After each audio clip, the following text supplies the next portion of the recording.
It's Tuesday morning. So என்னையோட food என்ன அப்படின்னாக்கா, சிரிக்கக்கூடாது, பப்பு பூவா. என்னடா இது பப்பு பூவா அப்படின்றாங்களா? எஸ், சிவாஜி சார் படத்தில் வந்து ரஜினி சார் வந்து சொல்லுவாங்க இல்லையா, பப்பு பூவா சாப்பிடுங்க ரொம்ப நல்லா இருக்குன்ற மாதிரி. பருப்பு தாங்க வச்சேன். ஸோ அதில் வந்து பார்த்திங்கன்னா ஒரே ஒரு ஸ்பூன் கீ போட்டு செய்கிறப்ப வந்து பார்த்திங்கன்னா, உண்மையிலேயே சொல்கிறேன், அவ்வளோ டேஸ்ட்டாக இருக்கும்.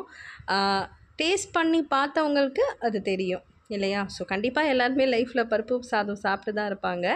ஈவன் நான் வெஜிடேரியனாக இருந்தால் கூட கண்டிப்பாக அவங்க சாப்பிட்டு தான் இருப்பாங்க. ஏன்னா எல்லா நாளும் நான்வெஜ் சாப்பிட்றவங்களுக்கு ஒரு அலுப்பு தட்டி ஒரு வெஜிடேரியன் போகிறவங்க கண்டிப்பாக இந்த மாதிரி ஃபுட் சாப்பிட்டு தான் இருப்பாங்க இல்லையா?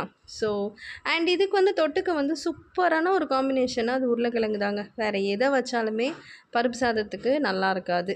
ஸோ அதனால் அதையும் வச்சுட்டு சிம்பிளாக ஒரு எக்கு, அதுக்கு மேலே ஒரு பெப்பர். என்னோடய லஞ்ச் பார்த்தீங்க. நாளையோட லஞ்ச் நாளைக்கு பார்க்கலாம்.